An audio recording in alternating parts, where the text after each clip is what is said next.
Another brilliant episode. You guys are on fire recently. I'm loving the content. He hasn't heard about the pandas yet. I've been going through a hard time this past month. I've decided to come off alcohol today. Totally, sorry. I've been letting it take over my life. I end up having a few drinks, leads to get in a bag, then I'm out the entire weekend. My other half was always very supportive, and she has now lost trust in me because of it. I don't think I have a problem, but I think I have a binging issue with everything I do. Have you got any suggestions for coping methods or what to do going forward? I know Jamie gave up on smoking at the start of the podcast. How's he doing with that? What steps did he take? Thanks, guys. I have a limit. Like, I can have 2 drinks and stop, and I'm fine. But if I have a third one, like, that's it. I'm having a fourth one and a fifth one. You know what I mean? I think my family have a trait. My family have a trait of, I could do the same. I would have 1 or 2, and I'd be fine. Have a pint, drive home, or whatever, or I'd go out for a couple of pints and get home, and I'd be totally fine. Or the family trait kicks in, we get the taste for it, and we all end up on mad ones. And every single family party is the exact same. You go crazy. Yeah. The worrying thing, congratulations to this listener, by the way, for realising they've got not an issue, but they're realising there's a problem coming in the future. Mm. And I don't think it's a bad thing ever to get off the bag, as people like to call it. I think that's a good thing to acknowledge that you're doing. It's an expensive habit, and I don't know how people do it, because you're paying like £100 for a night out just on the fucking cocaine. So it's not worth it. It's not worth it. I think you've done well by acknowledging it. Binge issues. I've got binge issues with food. I can binge alcohol quite easily on nights out. So I do get entirely where you're coming from. With food especially. Cigarettes, I've still not been smoking at all. Like I'm not going to lie to the listeners. I've had like a couple of vapes, a couple of cigarettes here and there when I'm drunk, like super drunk on a night out or whatever. But it's never become a point where I'm buying packs of cigarettes or buying vapes and shit. I can't wait to come down and not have to stand in the garden with you. Well, you don't know. It depends how drunk we get, Dan. But I don't think. No, because when we get to a certain point, I don't get up anyway. So, yeah, that's true. I remember you going like, Dan, come out with a cigarette, and I'm just like, no. And you're like, Dan, come on, man, I want a cigarette. And I'm like, then leave the door open. And you're like, but it's cold. I'm like, well, then you're going to be fucking cold then, Jamie, yeah. No, yeah, I agree. Like, if you know you've got a problem and you're just like, I'm going to give it a rest, then that shows a lot of willpower. So respect to that.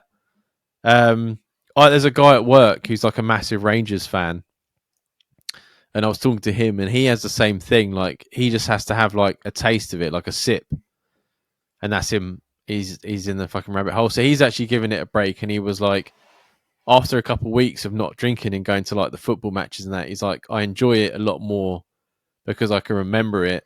I don't feel like shit the next day. He's like, so I much prefer not having the drink. Yeah. But I think the fact that you understand that it's happening, I don't think you should cut it out forever, or, there's no problem with like having like a going out once a month, or like going to like a birthday party and enjoying yourself. Mm. There's a clear difference. Yeah, exactly. Yeah. But I mean, if you've got a binge issue, I think probably having one is not like if you go out for a meal and you're like, I'm just going to have one for my meal. No. One needs to many more. I got to a point where with this podcast, we were having a few drinks every time we recorded. And sometimes we were recording like 2-3 times a week. And then I was going out at the weekend. So I was drinking like 4 times in the week.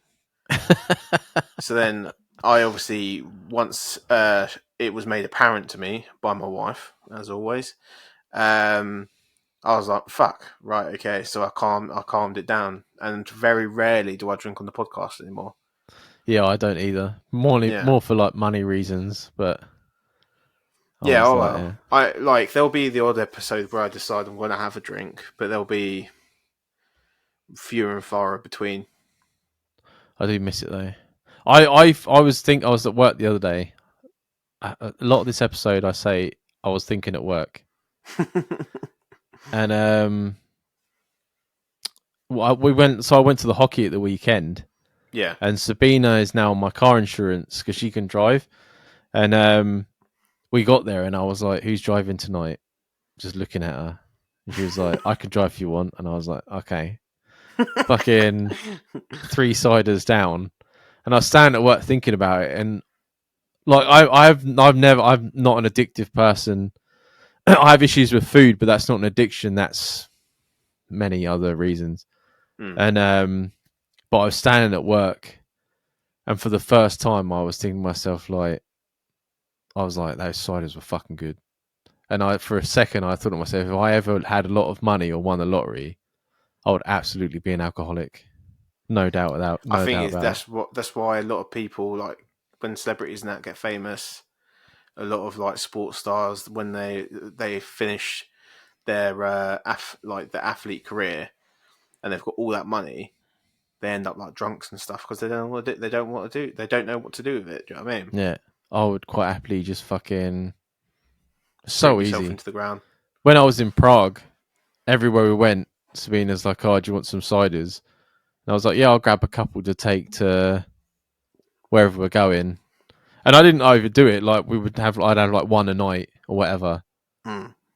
But cider's the worst well because it's so sweet. And Yeah, if it you get almost one doesn't that, feel like you're drinking, innit? yeah, if you get one that tastes good and it doesn't taste like alcohol, mate, it's dangerous as fuck. Yeah, so because it's not an addiction and like you said, it's more like a binge issue. I think the only way to tackle with it is just to cut it out. If you're not going out for a night out, you're going for a meal. Don't even do the I'm just gonna have one. Just don't have one. Don't keep Yeah, it in the house, and just leave the alcohol for occasions, and just do it that way. I mean, that's how you deal with binging. Is just don't have the temptation around. yeah. Um, but we always hear if you like we said to people before, if you ever feel like you're slipping or you have a rough night or anything like that, we're always here. Send an email in, and we'll help you out. The listeners and us are behind you, and we know you can do it. It doesn't always need to reach the podcast level as well. We could easily speak to you offline.